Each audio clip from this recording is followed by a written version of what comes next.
Now, when the BBC launched its new sci-fi series, Blake 7, back in the 70s, no one could have known quite what a cult following the programme would get. But the intergalactic adventures of Blake, Vila, Callie, Avon and the rest of the Liberator crew soon became compulsive watching for millions of viewers. There were even Blake 7 fan clubs set up. Last week, I chatted to two of the stars from the series that's now available on BBC Video. 8 episodes are out now, with the promise of more to come.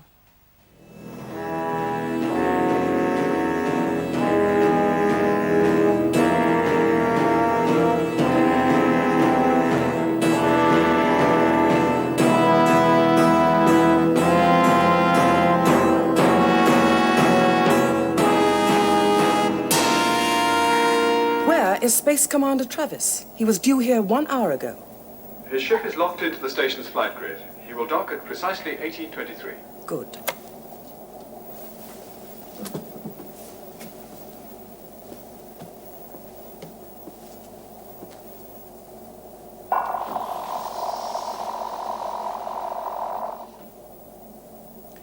Your time's running out, Blake.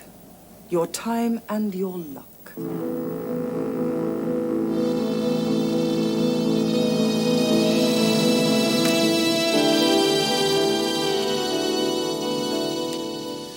Now, if I call for backup, get down there fast. We'll be ready. Gan, keep an eye on Callie. What if something should happen to you and we can't get you back? But then all you have to do is get everybody else out of this mess. All right, put me down.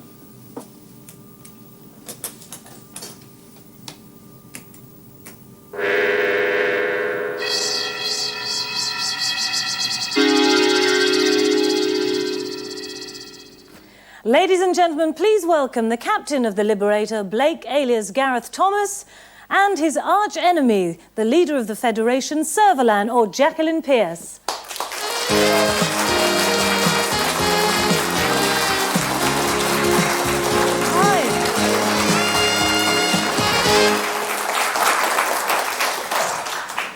I can't believe how long ago it was. Neither can I. Do you look upon it as a sort of a dim memory or highlight of the career, or what? A dim memory, yes. An interesting memory. It's nice to see when one was actually brown-haired and when one was slim and fit, and Jackie was as beautiful as she is now. Yes. Choose your words very carefully there. It's funny, it really was a costume. Yes. Drama, and you never think they're going to date because they're costume, but they do somehow, don't they? Yes, and it's also its costume, its attitudes, its acting styles, Yes. and its technique. The technical side, the cameras, everything have changed so much since those days. Special effects have changed. They're now much slicker, much better. Of course, you only did. There were 4 series, and you're a bit like Barbara Windsor. Well, not physically. No, let me finish, Jacqueline. A bit like Barbara Windsor in that everybody thought she was in all of the Carry On films. You were only in 2 of the Blake 7 series, weren't you? Yes, but you made a couple of comebacks, like Bobby Ewing. Yes, like Bobby Ewing, yes. He's prettier than I am. Yes, I came back for the very last one. I did only 2 because I wanted to move on. I didn't want to get totally stereotyped as... I hesitate to use the word hero, because that one can't be, not with a face like mine. But no, I wanted to move on, and I went to the Royal Shakespeare Company after that. Jacqueline, you were only first agreed to do one episode. One episode? Yes. How did that come about, then? What, that I was asked to do more? Because I was so good in the first one. Of course, I should have realised that. Some things never change. Are you surprised that it took off and became such a cult? Well, no, because... Sorry. No, go ahead, darling. But because, there was Doctor Who, but that was a very different kind of programme. There was some American thing, I can't remember what they call it now. There's an English actor playing the lead now. So Star Trek, that's right, yes. But there was nothing like Blake 7. And so it was a totally new concept. And therefore, it doesn't surprise me it took off, no. And apparently science fiction is a genre where there are fan clubs in the way that there aren't in other kinds of shows. Because the fan club, it's amazing. I had a look at some of the booklets that they put out, and they even go in for sort of maps of the studio plans, costume design. Did you get involved much with the fans? Insofar Yes. as we do conventions, yes, Yes, and you do yes. in that sense. What's it like to do a convention? What do you do? Work very hard. The idea of a convention is, as far as I'm concerned, is to go and say thank you to people for actually watching. And you have to work hard because you have to be on a high the whole time. You go in, I remember the first convention I did with Jackie, and she said, I was terribly nervous. And I looked at Jackie and said, Jackie, what? She said, I'm on a high, darling. And I said, fine. We move in at that level and we stay at that level. And it is extremely hard work, but enormous fun. Did you? If I wanted to find out anything about Blake 7, Yes. I'd phone one of the fans, because they know more than I do. Oh, yes. Did you enjoy all that? Or Oh, is yes. Is it something else? The conventions? Yeah. I find it something else. And it is a bit like being in group therapy for a weekend. Yes. It's very emotional.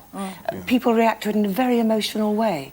So at the end of being in a confined space with 500 people over a weekend, it's very emotionally draining. Exhausting. Did Blake 7 actually have any serious meanings? I mean, some of the ones I jotted down from the booklets were, it was about repression, subjugation, megalomania, hopes, fears of mankind, wrapped into a fantasy package. I think that about says it, doesn't it? Is it? Yes. That and paying the rent. You can't take something like that, I mean, science fiction, terribly seriously when you're doing it, can Well, you? What was it like? One has to be careful here. Doing science fiction is very like doing farce. In one area only. It's real people in an unreal situation. Now, as long as you make the people real, it doesn't matter whether you put them on Cygnus Alpha or Pebble Mill. If they're real people, then it works. There's no, I mean, of course, the repression and all that is within the script. So you work to a script. You can be doing Shakespeare or Terry Nation, doesn't matter. You work within the script. But I was thinking of working with all those special effects.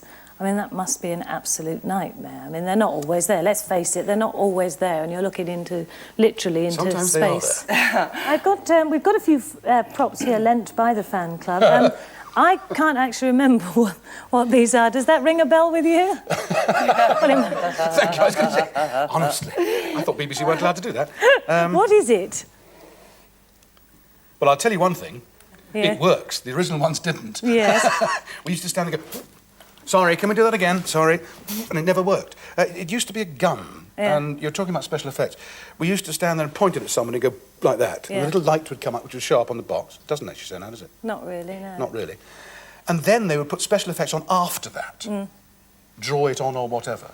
These were our guns. This is what we were supposed to defeat you with, and she's still sitting here. Now, this was your lot, Jacqueline, wasn't it? Yes, it was. They were helmets. Yes, I think I've got the vague idea of that. I'm not thick, you know. Yes, awful things, really sort of aren't they? Terrible. Awful. Actors used to love them because they could actually, nobody would recognise them in those. They said, oh yes, I'll do Blake 7, I can wear one of those. Props have a habit of going missing, don't they? Did any of yours ever go missing? Yes, I think this is probably the only one of these left. Yeah. We also had some bracelets, which we used to say, teleport now, it's 3:30, teleport now. And we started off with 40, and I think we ended up with 3. To the extent the scripts were rewritten, because, we haven't got enough teleport bracelets, hang on, you don't go down, we'll change that, and you can go down. You obviously had a lot of fun on the series. No. Jacqueline, playing the sort of... You were kind of an evil Joan Collins in space, weren't you? Yes. Everybody says they enjoy playing baddies. What about you? Oh, I love it. It's the best thing to play. They're much more fun, they're much more interesting, and they're much more real. Because people can relate to them, and people usually, they do identify with the baddie, even if they're trying to live very good lives themselves. It's projecting it onto someone else and having them live out their fantasy for them. Yeah. I mean, I was wasting my time for 2 years. Playing a goodie. Playing a goodie, no. Did you find, after spending such a long time in a long-running series, that you did get typecast? Did it affect work afterwards?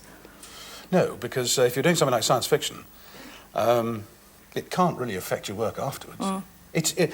There's an element of saying it's just another job. Yeah. Within that, you enormously enjoy it. I mean, as an actor, one is incredibly privileged to do a job one loves doing. But you went on to the RSC straight away, didn't you? Yes, playing a lover, would you believe? And nobody was affected by that at all? No, not at all. And then I went on to play King Rat in pantomime. Oh, so you got the full, right, no, the villain the is full good fun. range. Oh, it is good fun. Yeah, yes, So- within a year. I mean, that was great. What about now? What are you doing now? I'm at Pebble Mill, I think. Yes. That's immediately. I'm about to do, well, I've been asked to do a small film in North Wales, but they won't start filming till leaves come on the trees. And I said, you mean September in North Wales? Oh, right. Not like Cardiff. No, I think it's going to be March or April. Right. What about you, Jacqueline? Well, I completely changed my life last year because I moved to Cornwall, to St Ives. Good move. Oh, absolutely, the best thing I ever did. And I'm so happy there, and I'm actually working as an artist's model. Oh. Which means I finally get paid to take my clothes off. And, I'm not. and writing, I believe. And yes, I started writing as well, but at the moment, I mean, I know this is just a phase of my life which won't last forever, but I'm very happy working with artists and just taking each day as it comes and finding out exactly what I do want to do. And I know more than anything, I need to be in nature. Right. And I couldn't have picked a better place. Oh, perhaps when you've finished your book, you'll come back and we'll I would love have a look at it. Can I just say hello to BP and the Witches of Draycott? Well, I think you've just done it. Thank you very much for joining us here today. Ladies and gentlemen, Gareth Thomas and Jacqueline Pearce. Thank you.